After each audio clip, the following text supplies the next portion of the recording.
Hello singers, welcome back. This is the first weekly warm-up video of 2023. I'm just so happy to be back with you. Now, if you've been here before, you know that on this channel, I share clear, fun voice education so you can enjoy your singing even more. It's really my hope that I can give you some simple tools that will grow your musical confidence so that you can have more fun while you sing. And so I thought we might start this year addressing some of the basic musical stumbling blocks that seem to plague singers. I think there's really an epidemic of lack of confidence around a lot of very simple musical ideas.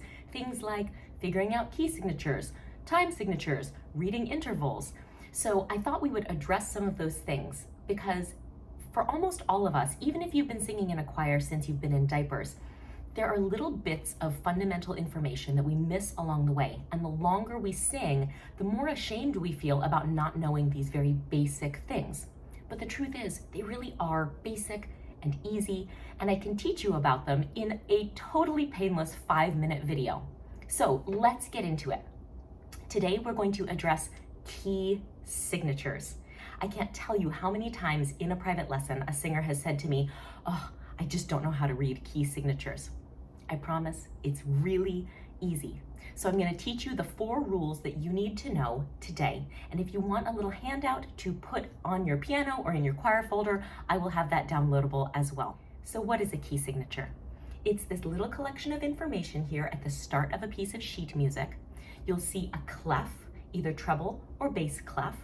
And then you'll see either nothing at all, which is information in itself, or sharps or flats. You won't see mixed sharps and flats in a key signature. So there are only 4 simple rules that will tell you what that key signature means. So rule number 1. Rule number 1 is that if there are no sharps or flats, you are looking at C major. That means that the scale starts on C.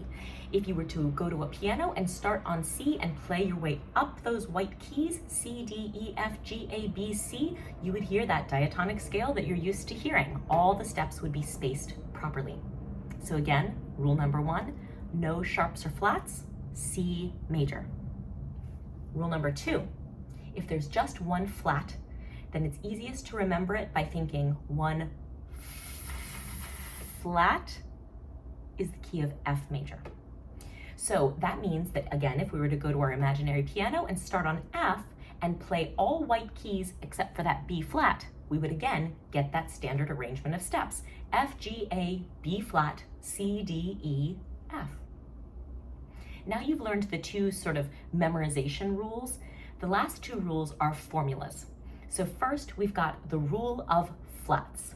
If you have multiple flats in a key signature, then you want to go to the next to last flat. By that I mean look all the way to the right, go back 1, and that is your key. E flat, D flat, A flat. So for all multiple flat keys, go to all the way to the right, back 1, and that's your key. And that key will have a name of something flat. Finally, the 4th rule, the rule of sharps. You want to go all the way to the right, the last sharp, and go up half a step from there. So a very common one that you will see is 1 sharp, and the sharp is on F. So you find that one. If there's only one, that's the farthest to the right, and that F sharp, you go up half a step, the scale starts on G. And again, thinking with our imaginary piano, we would have G, A, B, C, D, E, F sharp, G. Okay, you've learned all 4 rules. Let's review them. C major has no sharps or flats. F major has 1 flat. Multiple flat keys go to the next to last flat, and that's your key. Rule of sharps, go all the way to the right and then go up half a step, and that's your sharp key. So that's the 4 rules. You now can decode any key signature. Use this power wisely. Now, I know that there are some of you sitting in that front row of chairs in my YouTube classroom saying, ooh, what about minor keys? And I will cover that in a separate video. But I do want to take a second right now with these major keys that we've just learned how to decode.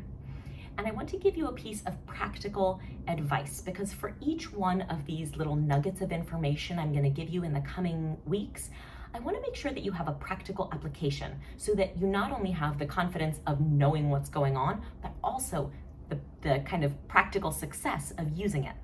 So what I would strongly recommend is that the next time you're looking at a piece of music, apply those 4 rules, figure out the key, and then within that key, find do on a keyboard or on your phone, and then sing yourself a scale. I would use the solfege syllables, and if you'd like a primer on how to get started with solfege, I did address that in a different video. I recommend the Concone book. It's absolutely free online, so I'll put a link to that video downstairs. I'll put a link to that video down in the description box. But whatever key you figure out you're in, just sing yourself a scale in that key before you start singing the piece of music. So you just look at it, you figure out your do, and then do, re, mi, fa, sol, la, ti, do, ti, la, sol, fa, mi, re, do. Now you are immersed in the tonality of that key. You are thinking in the context of that key, and you are going to have a much higher batting percentage in terms of your sight reading guesses, because as soon as you're thinking in the context of a key, you have more navigational sense of where the home base is, where the melody might be moving, and also which notes might just not be options because they're not within the key that you're looking at. So I hope that this information was helpful. If you have those little stumbling blocks that you'd like for me to help you address, please jot them down in the comments section below. I would so love to help you with them in the coming weeks. If you're interested in minor keys, I'll be making a video about that coming up shortly. And in the meanwhile, if you liked this video, I would so appreciate you giving it a thumbs up or subscribing to the channel so you can come back for more clear, fun voice education. I love making these videos for you, and I hope that this is helping to grow your confidence as singers and to help you have more fun in 2023 with your music making. Thank you for practicing.